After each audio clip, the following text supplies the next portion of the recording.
हमें बहुत सारी मूवीज़ के अंदर सबसे ज़्यादा फैसिनेटिंग पार्ट जो लगता है कि उसके अंदर एक बैडेस बंदा है, उसने काला कोट पहना हुआ है और उसके बाद उसके पास एक सिगार है, उसके पास कुछ बॉडीगार्ड्स हैं, उसकी एक बहुत खूबसूरत गर्लफ्रेंड है और उसके बाद वो गाड़ी से निकलता है लिम्बो से और वो वहाँ पे जाके गन दिखाता है किसी बंदे को और कहता है कि आज से ये होटल मेरा है। और हम लोग एकदम पागल हो जाते हैं कि यही तो है दुनिया के सबसे बड़े बदमाश और हम उसको आइडियलाइज करते हैं। ये कुछ हद तक झूठ भी नहीं है, लेकिन असल में माफिया ऐसे नहीं चलता। और माफिया जो वर्ड है, इसका जो मीनिंग है कंट्रोल करने वाला। तो क्या माफिया ही दुनिया को कंट्रोल करती है और आखिर ये माफिया सिर्फ बदमाश होते हैं? असल में ऐसा नहीं है। और असल माफिया जो होती है वो होती है अथॉरिटी। इस वीडियो का मेन कंसर्न ही यही है। जो मूवीज़ में दिखाया जाता है वो सिर्फ 10% सच होता है, इवन कि वो सच स्टोरी पे भी हो। तो इसी स्टोरी के बारे में आज हम बात करने जा रहे हैं हमारे इस शो पे। तो hello guys, my name is Shaan and welcome to pills of curiosity.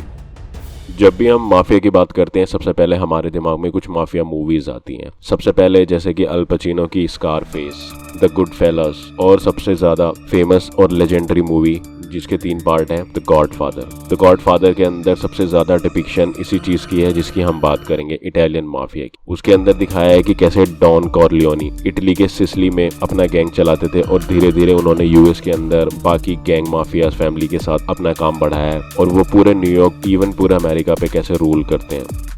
Early 1900 के टाइम पे यूएस के अंदर ग्लोबलाइजेशन का टाइम शुरू हुआ था और वो इंडस्ट्रियलाइजेशन की तरफ जा रहे थे। तो उन्होंने सारे प्रोग्रेसिव स्टेप उठाए थे और तभी उन्होंने बाहर की कंट्री से लोगों को बुलाना शुरू किया था। उसी टाइम से हम जो आप आज सुनते हैं कि एफ्रो अमेरिकन, एशियन अमेरिकन या फिर यूरोपियन अमेरिकन, तो वो वही लोग थे जो धीरे धीरे वहाँ से फैमिली सेटल होना शुरू करी थी यूएस के अंदर। यूरोप की तरह, बाकी यूरोप की तरह इटली से भी लोग आए थे और आम लोगों की तरह इटली से माफिया भी आना शुरू हुआ। इटली के अंदर माफिया को चलाने का तरीका बहुत ही सिंपल था। वो लोग एक्सटॉर्शन, रॉबरी, ड्रग, किलिंग इन सब में डील करते थे और साथ ही उनका जो सबसे बड़ा वेपन था वो था करप्शन। उन्होंने पुलिस से लेके लॉयर तक और इवन मीडिया तक सब खरीदा हुआ था। हर जगह पे वो ब्राइब देते थे ताकि उनको कल कोई दिक्कत ना हो, उनका काम स्मूथली चलता रहे और इससे सबसे ज़्यादा अथॉरिटीज़ परेशान रहती थी। तो इटालियन फेस के जो यूएस के अंदर सबसे बड़ा नाम था माफिया का, वो था अल कपोने। अल कपोने जिनके ऊपर काफ़ी सारी मूवीज़ भी बन चुकी है और बाकी फैमिली की तरह इटली से इनकी फैमिली भी ओरिजिन इटली से यूएस के अंदर आई थी।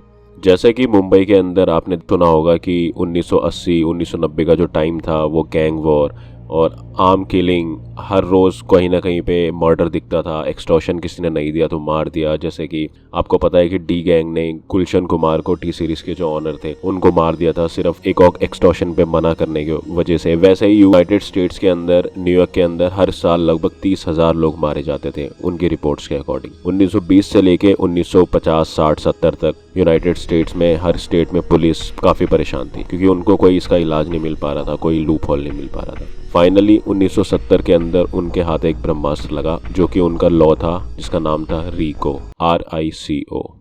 RICO जिसकी फुल फॉर्म थी racketeer influenced and corruption organisations. इस लॉ का मेन मोटिव ये था कि 35 अलग एक्सपेक्ट जो होते हैं क्राइम के, जो इन्वॉल्व होते हैं, उन सब में से अगर किसी के अंदर भी आपका पार्ट है पिछले कुछ सालों के अंदर, तो आपको इस लॉ के अंदर अरेस्ट किया जाएगा नेक्स्ट 10 ईयर्स के लिए। इसके अलग जो एस्पेक्ट थे वो थे gambling, murder, kidnapping, drug dealing, bribing और इसके अलावा और भी कई सारे।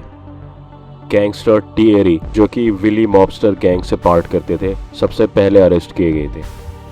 और इसके बाद धीरे धीरे सारे यूएस डिपार्टमेंट में, अलग अलग स्टेट के अंदर पुलिस डिपार्टमेंट को सक्सेस मिलती गई।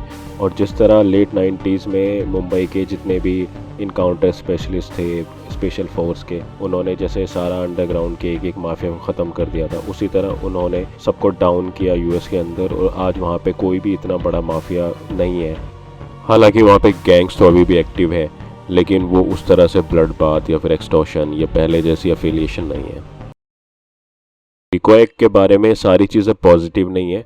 कई बार जो विक्टिम्स थे उनकी तरफ से ये एलिगेशन है कि जो विक्टिम नहीं थे, मतलब कि अगर कोई एक बंदा गैंग से जुड़ा हुआ है लेकिन बाकी जो उसके फैमिली मेम्बर है वो उससे दूर है, इस एक्ट के अंदर ये एलिगेशन लगाई गई है डिपार्टमेंट में कि उनके फैमिली मेम्बर्स को भी अननेसेसरी अरेस्ट किया गया है या अफिलिएट किया गया है। तो कुछ ना कुछ लूप होल तो किसी लॉ में भी हो ही सकता है। ये वैसा ही था। हालांकि RICO के वजह से बहुत बड़ी सक्सेस थी, ये वहाँ की डिपार्टमेंट के लिए बहुत बड़ा अचीवमेंट तो यही था RICO रिको एक्ट के बारे में, जिसके अंदर एक्चुअली हमें पता चलता है जैसे इंडिया के अंदर मकोका है, UAPA है, कि आप कितने भी बड़े बदमाश हो, सरकार लाएगी कोई भी एक टैक्स, कोई भी एक ऐसा लॉ और आपकी प्रॉपर्टी सीज कर सकती है या फिर आपको डाउन कर सकती है। तो at the end of the day the real mafia, those are the real mafia who control the world, whether it's businessman और politician. So that's all for the video. आप मुझे कमेंट करके बताएं कि वीडियो कैसी थी और नेक्स्ट वीडियो किस टॉपिक पे चाहते हैं। Thank you so much for tune in and please subscribe to my channel pills of curiosity. Thank you so much for watching.